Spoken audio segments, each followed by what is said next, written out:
Bienvenue. Devant moi se trouve un Motorola Moto G56. Aujourd'hui, je vais déballer l'appareil, y jeter un rapide coup d'œil et passer en revue ses caractéristiques.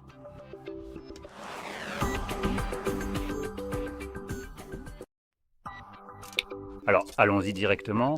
Il y a deux scellés à découper. 1 et 2, voilà. Eh bien, oh non, c'est un Motorola qui n'a pas une sensation très agréable.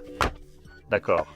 Donc dès le tout début, on a notre téléphone déjà avec une coque placée sous le téléphone, quelque chose que Motorola fait parfois de manière assez fréquente. Retirons cette chose et allumons le téléphone et juste en dessous, nous avons notre câble de charge USB type C vers type A, la paperasse habituelle et, eh bien, c'est absolument tout. C'est littéralement tout ce qu'il y a. D'accord.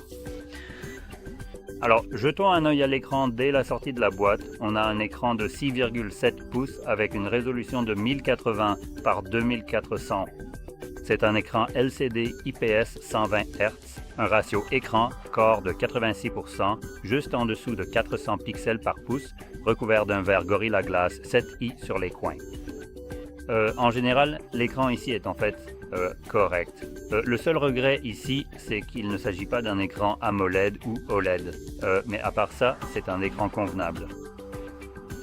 Maintenant, en passant à l'intérieur, nous avons une batterie de 5200 mAh avec une configuration allant de 4 Go de RAM jusqu'à 12 Go de RAM, des options de stockage de 128 Go jusqu'à un demi-téraoctet. Un processeur Dimensity 7060 ici, ainsi que, laissez-moi vérifier les spécifications techniques exactes de ce composant interne. À l'intérieur, on retrouve également une vitesse de charge de 30 watts, mais il n'y a pas de chargeur. Maintenant, concernant les appareils photo, à l'arrière, on a une configuration à un seul capteur. Maintenant, je sais que vous regardez cela et vous vous dites probablement « mais il y en a bien 3, n'est-ce pas alors ?» Bon, c'est clairement un faux. Je n'ai même pas besoin de vérifier. Je sais que c'est un faux rien qu'à la façon dont ça se présente. Ça pourrait être un appareil photo, mais vérifions les spécifications. Donc, on a un capteur de 50 mégapixels, une ouverture à 1,8, un objectif grand angle de 25 mm, et ce sera forcément celui-ci puisque c'est de toute façon le plus grand. Et apparemment, on a aussi un ultra grand angle de 8 mégapixels. Donc dans ce cas, c'est bien un vrai appareil photo. À l'avant, on a un appareil photo selfie de 32 mégapixels, grand angle. Et avec les caméras arrière, vous pouvez enregistrer des vidéos jusqu'à 1080p à 30 images par seconde. Pour le selfie, ce n'est pas précisé, donc je suppose que c'est du 1080p30. D'accord. Maintenant, la dernière chose.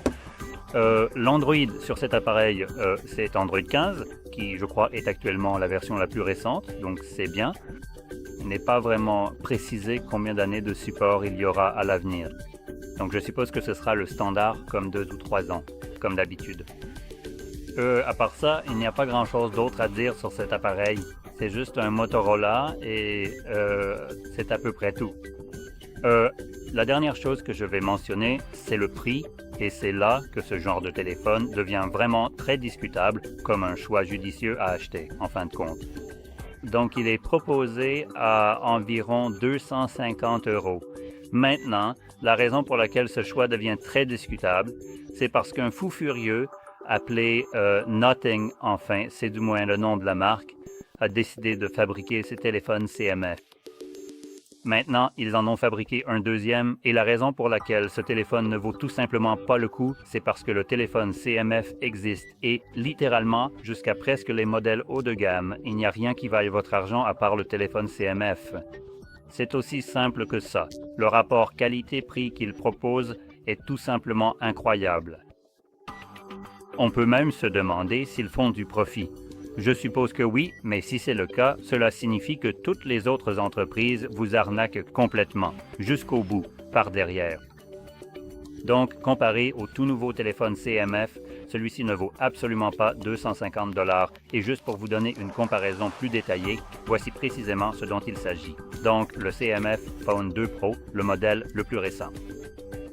Nous avons de meilleurs appareils photo, double capteur 50 mégapixels, grand angle et téléobjectif. plus un ultra grand angle 8 mégapixels. Ils enregistrent jusqu'en 4K à 30 IP et au ralenti jusqu'à 120 IPS en 1080p. Ce téléphone ne le prend pas en charge, limité à 1080p 60 IPS. Le CMF peut faire de la 4K selfie 60 mégapixels avec 1090p à 30 IPS. Nous avons 8 Go de RAM avec jusqu'à 256 Go de stockage extensible. C'est vraiment sympa. 3 ans de mise à jour logicielle à partir d'Android 15. Dimensity 7300 Pro, un processeur plus rapide pour le même prix. Une batterie de 5000 mAh avec une vitesse de charge de 33 watts. Une vitesse de charge plus rapide, à peu près la même batterie. L'écran sera la caractéristique phare ici, puisqu'il s'agit d'un écran AMOLED avec un taux de rafraîchissement de 120 Hz, un taux d'échantillonnage tactile de 2160 Hz pour vos interactions tactiles, HDR10+, ce qui signifie qu'il est certifié, et une luminosité maximale impressionnante de 3000 µ avec une densité de pixels de 388. Donc à peu près la même chose et la même résolution, mais l'écran reste largement supérieur à ce que nous avons ici. Juste parce que celui-ci a la même résolution, ce ne sera pas la même expérience si vous ne vous y connaissez pas trop. Alors croyez-moi quand je vous dis que l'écran AMOLED dont est équipé ce téléphone CMF est tout simplement excellent. Celui-ci ne tient pas la comparaison. Le processeur pratiquement tout ici est moins bon. Donc, si vous allez dépenser la même somme d'argent, ne préféreriez-vous pas avoir quelque chose de plus rapide, de meilleur? Parce que moi, c'est sûr que je préférerais, c'est pour ça que je recommande celui-là plutôt que celui-ci. Cela étant dit, j'espère que cette vidéo vous a été utile et si c'est le cas, n'oubliez pas de liker, de vous abonner et merci d'avoir regardé.